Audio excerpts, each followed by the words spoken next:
사람은 누구든지 새롭게 출발할 때가 있습니다.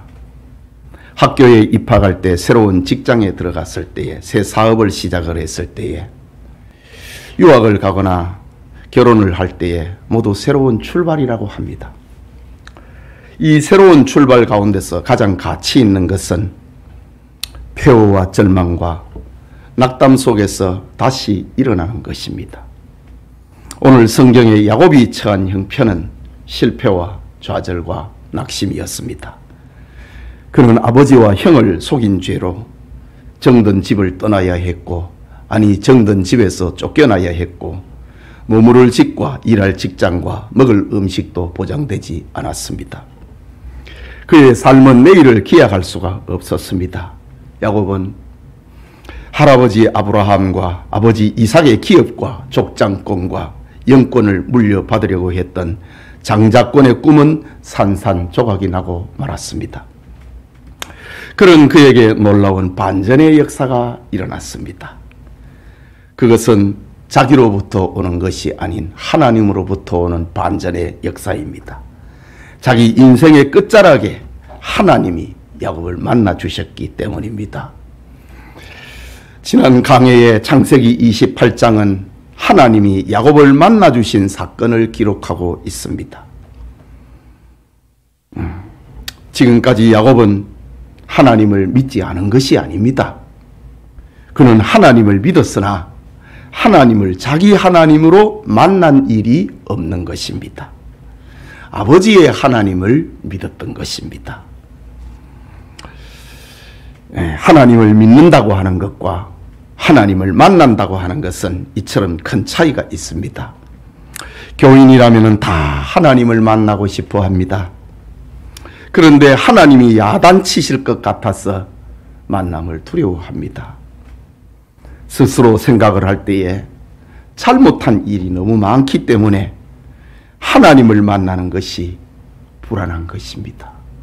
기도하는 것이 불안해지는 겁니다. 고치라고 할까 싶어서 말입니다.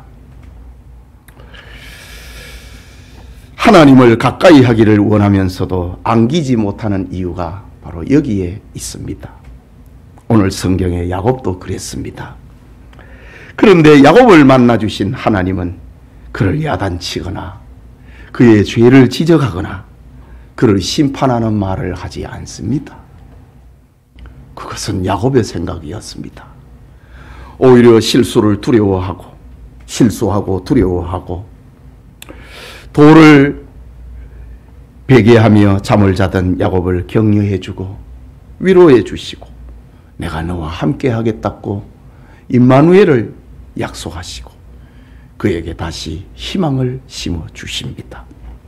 여러분, 하나님은 여러분을 만나면은 야단을 치시는 분이 아닙니다.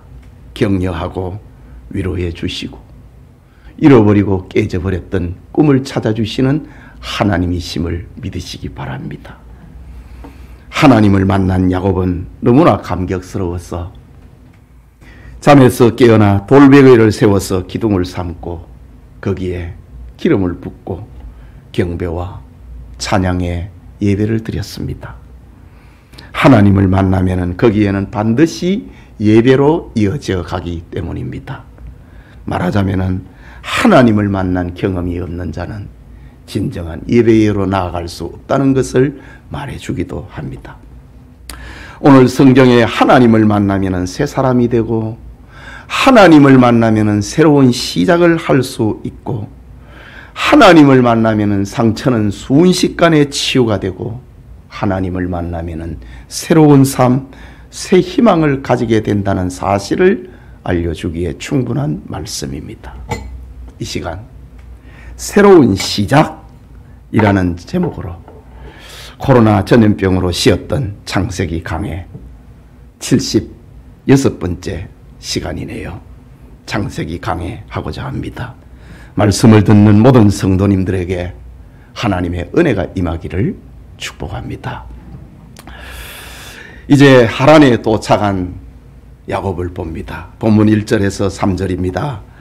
야곱이 길을 떠나 동방 사람의 땅에 이르러 본즉 들에 우물이 있고 그 곁에 양 3떼가 누워 있으니 이는 목자들이 그 우물에서 양떼에게 물을 먹일미라.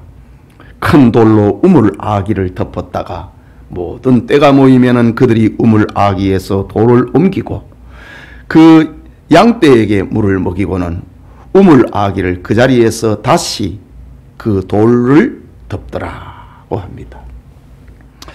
아버지의 집 부엘세바를 떠나서 베델에서 하나님을 만난 야곱은 다시 길을 떠났습니다. 동방 사람의 땅 외갓집 하란 들녘에 도착했습니다. 걸어온 길은 아마도 900km 정도가 된 것으로 생각됩니다. 하루에 30km를 걸었다면 그는 한 달 정도 걸어서 하란 땅에 도착했습니다. 아버지의 집을 떠난 때에 그는 도망자였고 그의 걸음은 무거웠고 힘들었습니다. 하지만 베델에서 하나님을 만나고 난 다음에는 그의 걸음은 가벼웠습니다. 활력과 의욕과 기쁨과 소망이 있었습니다.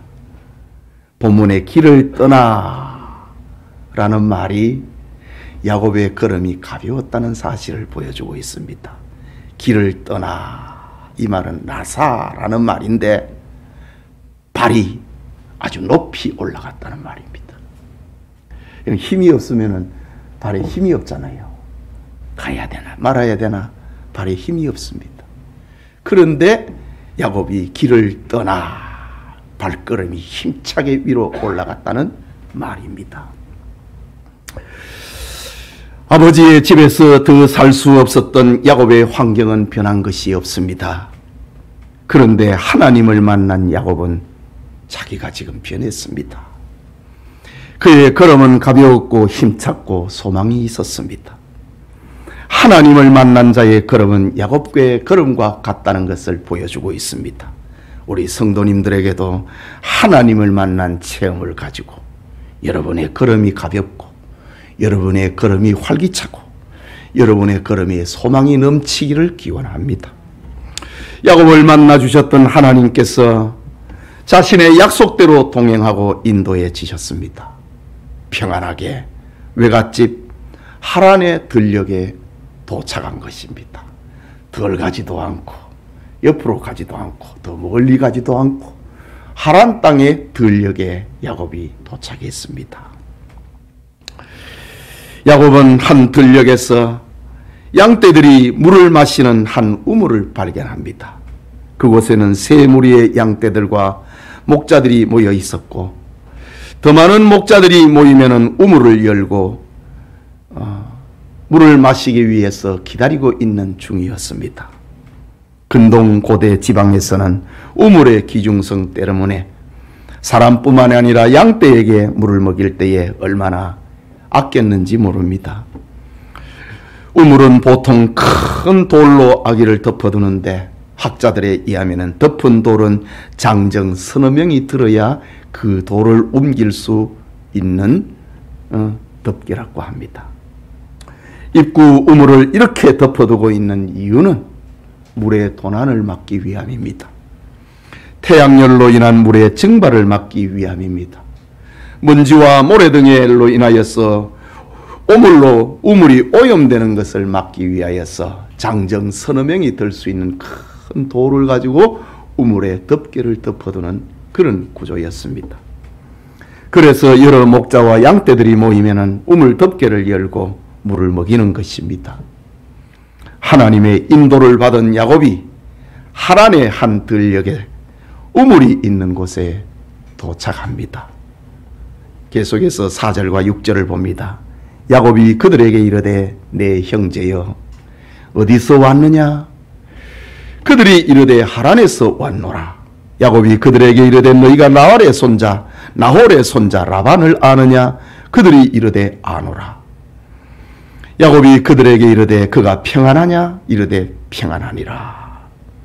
하란에서 왔노라. 라반을 아노라. 평안하노라. 야곱이 그들에게 이르되 그가 평안하냐? 이르되 평안하니라. 그의 딸 라헬이 지금 양을 몰고 오느니라고 합니다. 야곱은 한 우물가에서 양떼들에게 물을 먹이려고 기다리는 낯선 목자들에게 정답게 인사합니다. 네, 형제들이여, 어디서 왔습니까? 라고 목동들에게 묻습니다. 여러분, 마음이 기쁜 사람은, 마음이 가벼운 사람은 다른 사람들과 이렇게 말도 잘합니다. 이야기도 잘합니다. 교제도 잘합니다. 그러나 마음이 어두운 사람은, 우울한 사람은 말을 하지 않고 자기 생각이나 감정을 잘 표현하지도 않습니다. 지난날 우울했고 실패했던 야곱은 이제 많은 것이 변했습니다. 세상을 원망하고 불평하기보다 하나님을 만난 가치관으로 목동들에게 다가가서 다정하게 인사합니다. 네, 형제여, 어디서 왔습니까? 라고 물었습니다. 그러자 목자들이 우리는 하란에서 왔노라 라고 대답하는 겁니다. 야곱은 목동들의 입에서 하란이라고 하는 말에 눈이 떠졌고 귀가 열렸습니다.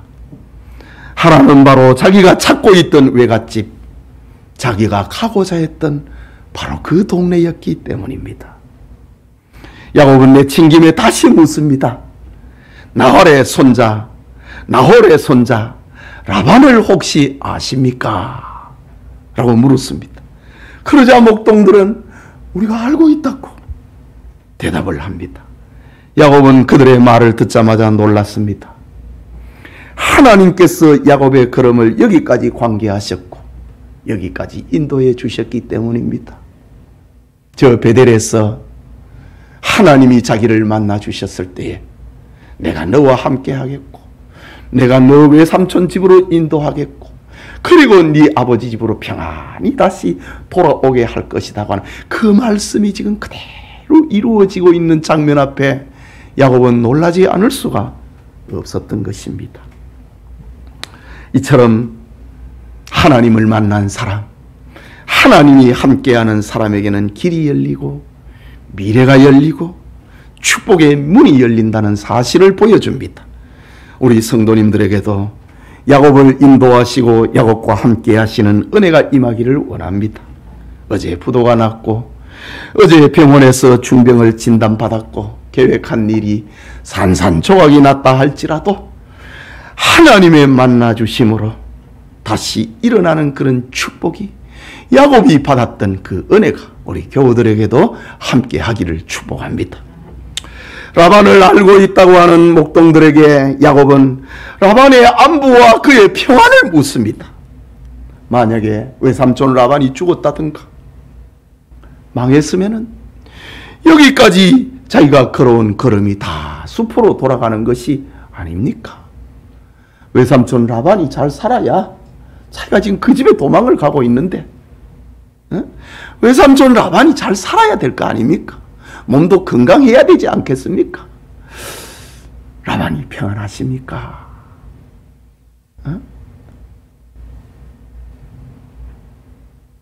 잘 살고 있습니까? 건강하십니까? 라고 묻습니다. 이때 목자들이 대답합니다. 그분은 아주 평안합니다.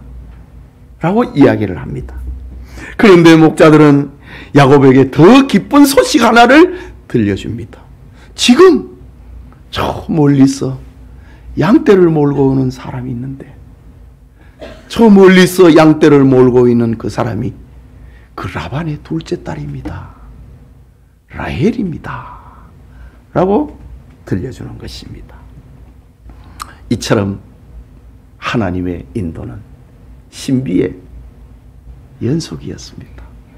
우리 성도님들에게도 하나님이 인도하시는, 하나님이 예비하시는, 하나님이 준비해 놓으시는 여호와 이레의 축복이 있기를 기원합니다. 본문 7절과 8절을 봅니다. 야곱이 이르되 해가 아직 높은즉 가축 모일 때가 아니니, 지금 양에게 물 먹일 때가 아닌데 물을 먹이고 가서 풀을 뜯게 하라. 그들에게 이르되 우리가 그리하지 못하겠노라. 때가 다 모이고 목자들이 우물 아기에서 돌을 옮겨야 우리가 양에게 물을 먹이니라 라고 합니다. 지금 목자들이 와야 된다 이거지. 아마도 거기에 있었던 사람들은 그 새 때라고 했으니까 여자들도 섞여 있었던 것 같습니다. 남자가 와야 지금 이걸 옮긴다 이거지. 야곱은 목동들에게 해가 아직 중천에 떠 있는데 양떼에게 풀을 뜯게 해야 되는데 양들에게 물을 먹여야 되지 않겠습니까? 라고 묻습니다. 이 말은 우물에 돌을 옮기려면 힘센 장정이 필요할 텐데 내가 도와주겠습니다. 이 말입니다. 여러분, 마음에 여유가 없으면 다른 사람을 돌아볼 겨를이 없습니다. 자기 코가 석잔데 어떻게 남을 돌아볼 수 있습니까? 세상의 모든 문제를 자기 혼자서 다 짊어진 것처럼 그렇게 삽니다. 여유가 없는 사람 말입니다. 야곱은 목동들에게 돌을 옮기는 일을 내가 도와주겠다고 합니다. 이게 여유가 있는 사람입니다. 사도 바울도 빌립보서 2장 4절에 이렇게 기록합니다. 각각 자기 일을 돌볼 뿐더러 또한 각각 다른 사람들의 일을 돌아보아 나의 기쁨을 충만하게 하라. 다른 사람들의 일을 좀 돌봐줘라 이거지요. 이것이 그리스도 안에 있는 그 기쁨을, 빌립보서는 그리스도인의 기쁨이거든요. 그리스도인의 기쁨을 가진 사람들은 자기 일을 돌아볼 뿐만 아니라 다른 사람들의 일도 돌아보는 것입니다. 지금 야곱이 하나님을 만났습니다. 하나님의 신비를 체험을 하고 있습니다. 그 야곱이 지금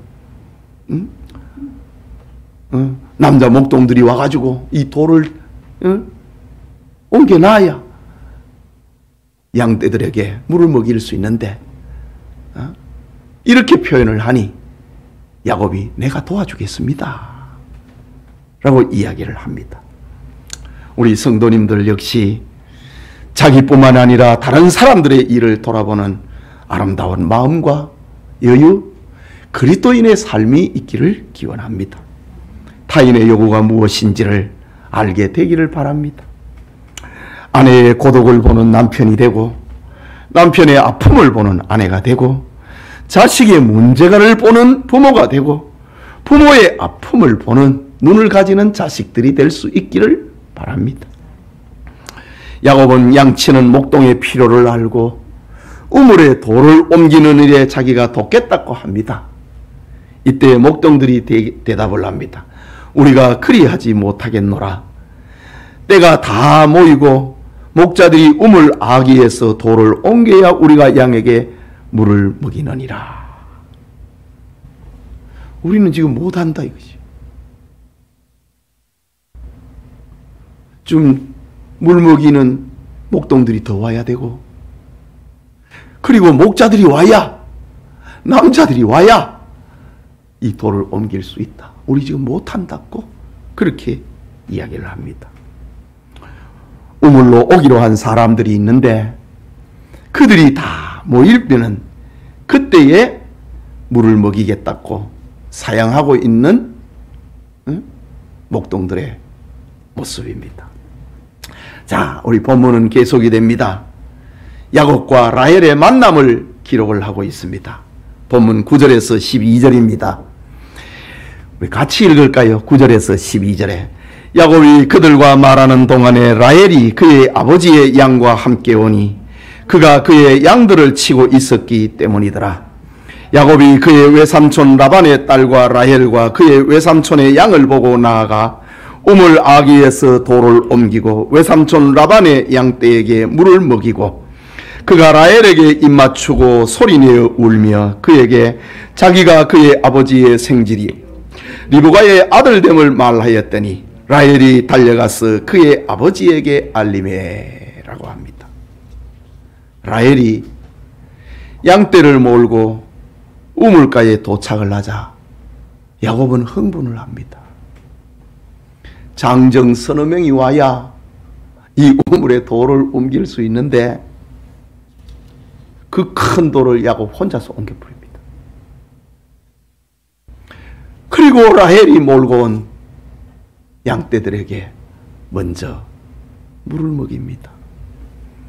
이것을 보면은 야곱이 얼마나 건강했고 얼마나 힘이 있었는가를 보여주기도 합니다.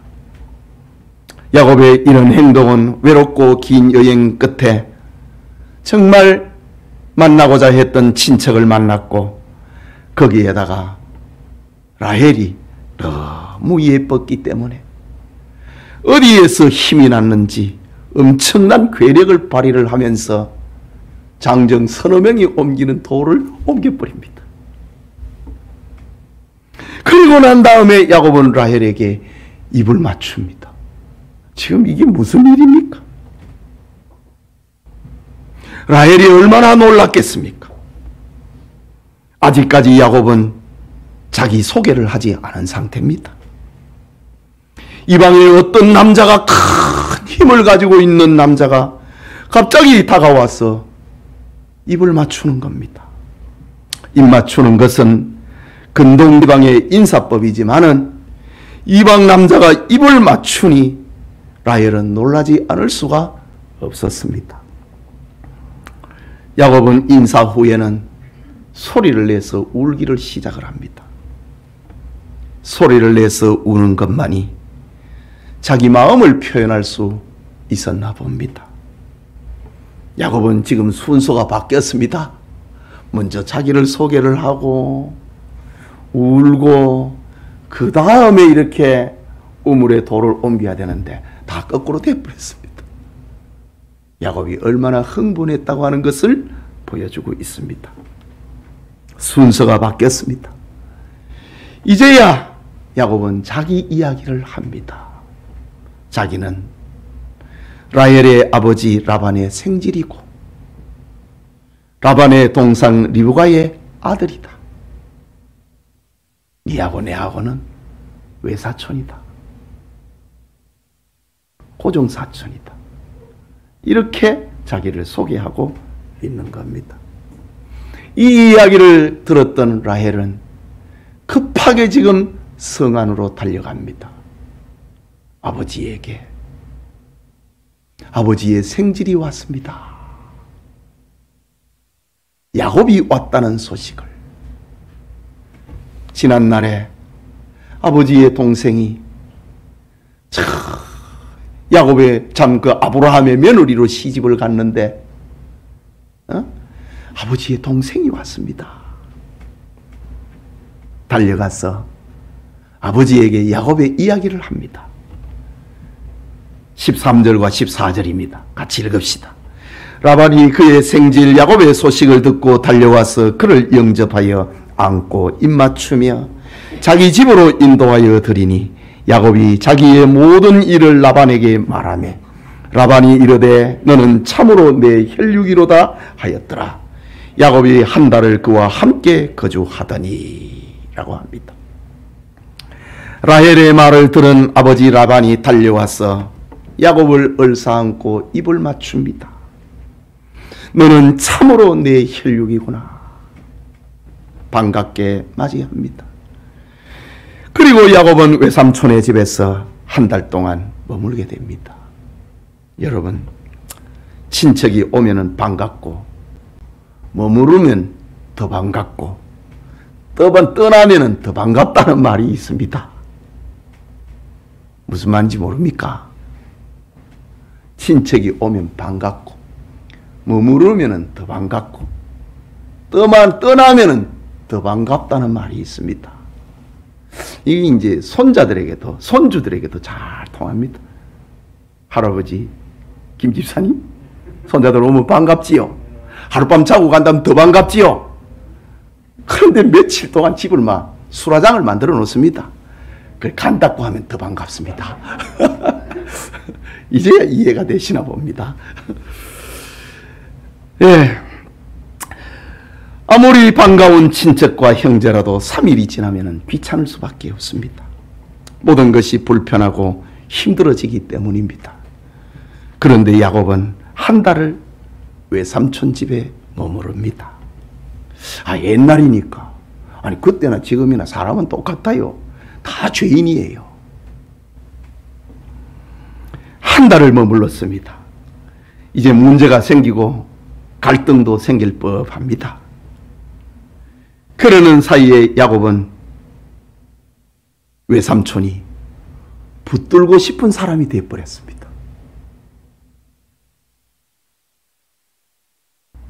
외삼촌이 붙잡고 싶은 사람이 되어버렸습니다.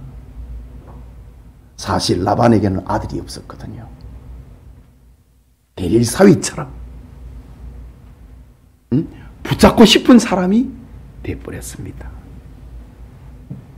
머슴처럼 야곱은 외삼촌을 도왔고 양떼를 먹이고 집안일을 보살폈기 때문입니다. 여러분, 성도는 이렇게 붙들고 싶은 사람, 머물고 싶은 사람이 되어야 되는 겁니다. 귀찮은 사람이 되면 안 되지요. 붙잡고 싶은 사람이 되어야 되는 겁니다. 계속해서 15절을 봅니다. 같이 시작. 못 찾았습니까? 15절 시작.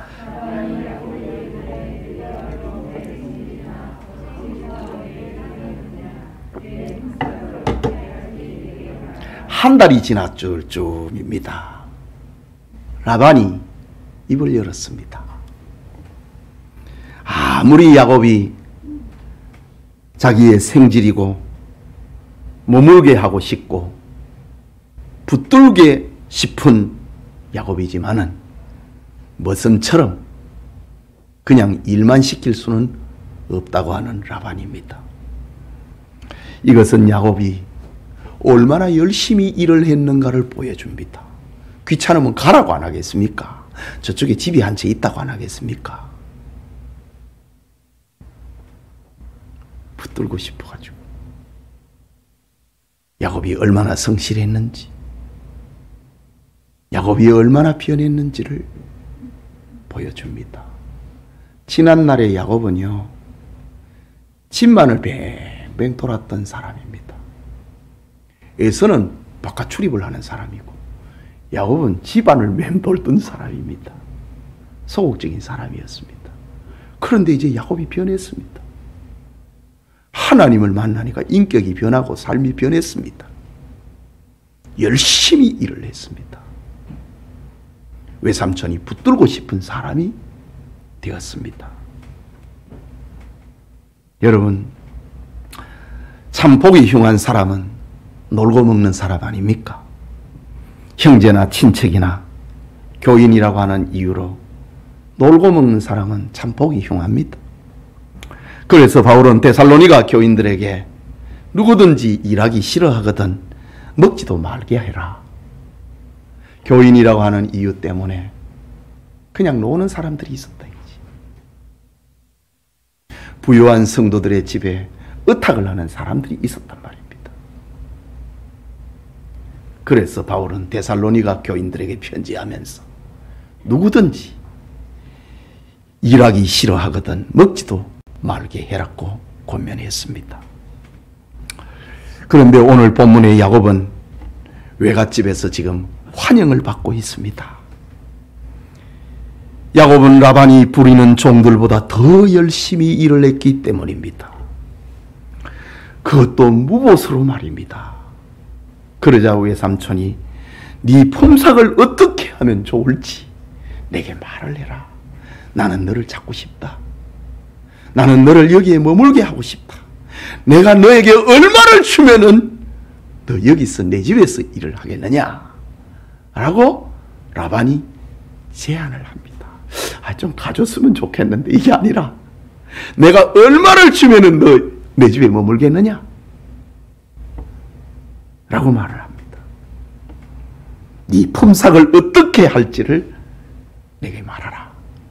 외삼촌 라반은 한 달 동안 지내오면서 야곱의 인격을 봤고 야곱의 삶을 보았고 한 달 동안의 야곱의 모습에서 감동을 받았다는 말 아닙니까?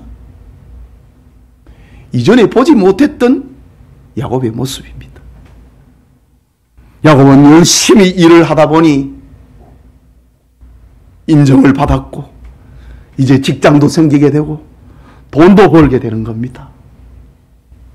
하나님을 만난 야곱의 삶은 이렇게 활력이 있었습니다. 우리 성도님들의 삶에도 이런 열정과 이런 성실함과 이런 칭찬과 이런 사랑받음과 이렇게 존경받음이 우리 교우들에게도 있기를 축복합니다. 마지막으로 7년을 하루같이 일하는 야곱을 봅니다. 본문 15절에서 18절입니다. 라반이 야곱에게 이르되 네가 비록 내 생질이나 어찌 그저 내 일을 하겠느냐. 내 품삯을 어떻게 할지 내게 말하라. 라반에게 두 딸이 있으니 언니의 이름은 레아요 아우의 이름은 라헬이라. 레아는 시력이 약하고 잘 못생겼고 이 말입니다. 라헬은 곱고 아리따우니 야곱이 라헬을 더 사랑함으로 대답하되 내가 외삼촌의 작은 딸 라헬을 위하여 외삼촌에게 7년을 섬기리이다. 라반이 이르되 그를 네게 주는 것이 타인에게 주는 것보다 나으니 나와 함께 있으라. 고대 사회에는 근친간에 이렇게 결혼을 했습니다. 아브라함도 이삭을 장가시키려고 외갓집으로 동생 집에 보냈던 것입니다. 품삯을 말하라고 하는 외삼촌 라반의 말에 야곱이 대답을 합니다. 돈을 얼마 주십시오 말하지 않습니다. 외삼촌은 돈으로 직장으로 너의 노동을 보상을 하겠다 라고 말을 하고 있는데 야곱은 자기가 사랑하는 여자가 있는데 둘째 딸 라헬입니다. 라헬을 제 아내로 주십시오. 야곱은 라헬을 이미 한 달 전에 저 하란의 들녘 우물가에서 처음 만났을 때부터 그의 마음에 두고 있었던 것 같습니다. 한 달 동안 조건 없이 일을 했습니다. 그리고 일을 하다 보니 안정적인 직장이나 월급 정도가 아니고 아내를 얻을 수 있는 엄청난 축복의 기회가 자기에게 온 것입니다. 네가 선택해라 라는 기회가 찾아왔습니다. 사람들은 보통 직장에서 밤늦게 일을 하면은 근무 외 수당을 요구하게 됩니다. 그렇지 않으면 데모를 하고 월급과 보너스를 내놓으라고 합니다. 여러분, 돈만큼 일하는 사람에게는 감격이 없습니다. 돈만큼 일하는 사람에게는 행복과 기쁨은 없는 것입니다. 직장에서 과분하게 일을 해보십시오. 야곱처럼 더 큰 축복이 임할 것입니다. 야곱에게 직장보다 돈보다 더 큰 축복의 기회가 찾아왔습니다. 그것은 야곱의 사랑하고 있는 라헬을 달라고 말할 수 있는 기회가 찾아온 것입니다. 19절에서 20절을 봅니다. 같이 읽읍시다. 라반이 이르되 그를 네게 주는 것이 타인에게 주는 것보다 나으니 나와 함께 있으라. 야곱이 라헬을 위하여 7년 동안 라반을 섬겼으니 그를 사랑하는 까닭에 7년을 며칠같이 여겼더라. 야곱은 공짜를 원하지 않았습니다. 그는 하나님을 만났다는 사실 때문에 인생이 즐거웠고 미래가 밝게 느껴졌습니다. 지난날의 열등감은 다 사라졌습니다. 내가 이 집에 와서 한 달 동안 무슨 살이를 하느냐? 그런 생각은 없었습니다. 과거의 야곱이었다면 그렇지 않았을 것입니다. 야곱은 라헬을 위하여서 7년을 일을 하겠다고 약속을 합니다. 얼마나 야곱이 라헬을 사랑했다면 7년을 일을 하겠다고 약속을 합니까? 오늘 성경은 7년을 며칠처럼 수일처럼 여겼다 라고 합니다. 한 여인을 위해서 7년을 하루같이 일을 할 수 있는 야곱의 변화된 마음을 보여줍니다. 하나님을 만나기 전에는 형을 속여서라도 축복을 받겠다고 조급했던 야곱입니다. 그러나 이제 그의 인생이, 그의 인격이 변했습니다. 고린도전서 13장에는 말씀처럼 사랑은 오래 참는다고 하는 말씀처럼 라헬을 위하여서 내가 7년을 머슴살이 하겠습니다 라고 말을 합니다. 야곱은 하나님을 알았고 이제 사랑을 알게 되었습니다. 그의 인격은 성숙했습니다. 성경은 아내를 내 몸같이 사랑하고 남편을 주님 섬기듯 모시라고 했습니다. 우리가 한 인간으로서 또 한 인격으로서 성숙되려면 하나님을 사랑해야 됩니다. 그리고 사람을 사랑할 줄 알아야 됩니다. 특히 자기 가족, 자기 식구를 사랑할 줄 모르는 사람은 인격의 미숙아입니다. 디모데전서 5장 8절에 누구든지 자기 친족, 특히 자기 가족을 돌보지 아니하면 믿음을 배반한 사람이고 불신자보다 더 악한 자리라. 불신자도 그래 안 한다 이 말입니다. 불신자도 자기 식구, 자기 친족은 돌아볼 줄 안다는 말입니다. 남편은 아내를 사랑하고 아내는 남편을 사랑해야 된다는 말입니다. 사랑하는 아내, 사랑하는 남편을 위하는 것은 내가 아니면 누가 하란 말입니까? 가족은 긍휼과 자비, 그리고 헌신이 동반된 사랑의 관계입니다.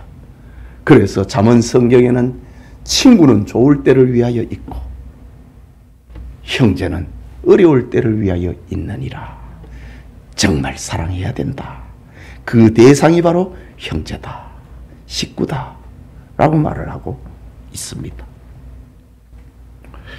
자기 기준에 맞추려고 하면은 세상의 어떤 여인도 어떤 남자도 맞지 않습니다. 차지 않습니다. 인간의 행복은 하나님께서 주시는 가정을 잘 꾸미는 것이지 만들어지는 것을 얻는 것이 아니기 때문입니다. 물론 그리스도인들에게도 때로는 낙심되거나 가정적인 갈등이 없을 수는 없습니다. 그러나 하나님 신앙과 사랑을 통해서 힘든 것을 극복을 해야 하는 것입니다. 아내를 위해서 7년을 일을 할 수 있는 사람, 그것이 가정입니다. 그것이 사랑이라는 겁니다. 이런 사랑이라면 야곱이 하나님을 얼마나 사랑했습니까? 첫째가 하나님이니까. 19세기 영국의 청교도였던 크롬웰이 체포되어서 사형 집행을 기다리고 있었습니다. 어느 날 교회의 종소리와 함께 사형이 집행이 되기로 정해졌습니다. 교회의 종직인은 크롬웰을 죽이기 위하여서 재판관의 신호에 따라서 종을 치기 시작했습니다. 그런데 이상하게 종소리가 안 나는 겁니다.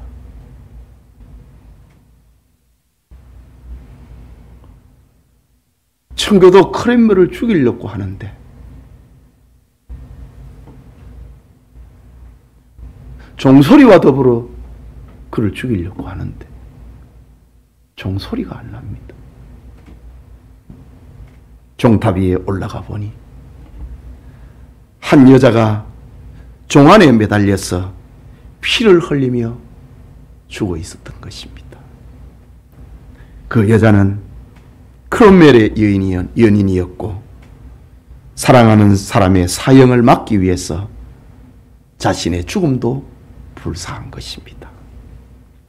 이 소식을 들었던 피해 여왕 메리가 감동을 받고 크롬멜을 풀어줘라 라고 명령을 하게 됩니다.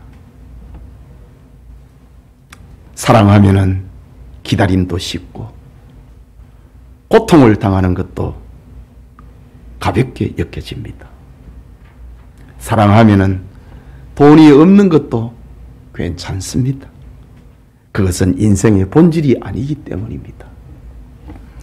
야곱에는 하나님을 만났고 하나님의 약속이 있고 그의 삶에 목적이 있었기에 의욕이 있었습니다. 야곱의 변신은 바로 하나님을 만나면서 온 것이었습니다. 그리고 사랑하는 사람이 생겼기에 그의 삶은 이렇게 활기가 있었습니다. 내가 7년을 머슴살이 하겠습니다 라고 말입니다. 야곱에게 이렇게 새로운 시작은 바로 하나님을 만나면서 시작된 것이었습니다. 우리 성도님들에게도 야곱처럼 하나님을 만남으로 활력 있고 능력 있고 오래 참을 수 있는 새로운 시작의 은혜가 임하기를 축복합니다. 사랑하는 성도 여러분, 야곱은 내성적이고 자기중심적인 사람이었습니다. 육체의 노동은 잘 하지 않고 집안을 맴뒀던 그런 사람이었습니다. 남의 축복이나 가로채고 수단과 방법을 가리지 않고 부를 축적하고 명예를 가지려고 했던 야곱입니다. 그런 야곱이 하나님을 만나고 난 다음에 라반의 집에 들어왔고 그는 땀의 대가도 잊어버리고 일을 했습니다. 그는 노동이 무엇인가를 알았습니다. 사랑하는 사람을 얻기 위해서는 힘든 노동도 힘든 줄 모르고 일을 한다고 하는 인생을 배웠습니다. 노동도 봉사도 기쁨도 사랑으로 하면 힘들지 않는다는 사실도 그는 배웠습니다. 인생을 배웠다는 말입니다. 오늘 성경은 바로 하나님을 만난 야곱의 이야기는 새로운 시작이었다라는 겁니다. 자기 죄로 인하여서 아버지의 집에서 쫓겨났던 야곱처럼 우리의 환경이 곤란하고 어렵다 할지라도 하나님을 만나면 누구나 새롭게 시작할 수 있다는 이야기를 들려줍니다. 하나님을 만나면 세상을 이길 수 있고 하나님의 약속을 믿으면 머슴살이 같은 삶도 고통스럽지 않는다는 것입니다. 하나님을 사랑하고 이웃을 사랑하면 7년을 며칠처럼 지낼 수 있다는 사실도 알려줍니다. 이것이 바로 그리스도인의 삶이다. 하나님을 만난 성도의 삶이다. 성경은 언제나 성도들을 하나님에게로 안내하고 성도의 미래를 보여주고 있는 거울입니다. 야곱같이 연약하다 할지라도 하나님을 사랑하고 사람을 사랑하는 삶을 보여주고 있습니다. 하나님께 받은 은혜와 사랑을 이웃에게 나눠주면서 영광을 하나님 앞에 올려드리고 예수 그리스도의 복음을 증거하는 주님의 일꾼된 우리 영천의 성도님들 다 되시고 여전도의 회원들 다 되시기를 축복합니다. 우리 같이 기도합시다. 말씀을 받았습니다. 새로운 시작이다. 하나님을 만나면 누구나가 다 새로운 시작을 할 수가 있습니다. 환경은 변하지 않았는데 하나님을 만나면 내 속이 변합니다. 반주하십시오. 우리가 하나님을 만나면 우리의 삶은 희망이 있고 여유가 있고 남을 돌아보게 되고 사람을 사랑하게 된다는 사실입니다. 하나님을 만나면 하나님을 사랑하고 사람을 사랑하게 된다. 이것이 바로 새로운 시작입니다. 이전 것은 지나갔으니 보라, 우리는 새 것이 되었도다. 저 고린도 교회를 향하여서 외쳤던 바울의 메시지 아닙니까? 우리 성도님들 다 새로운 시작을 할 수 있기를 위해서 우리 같이 기도합시다.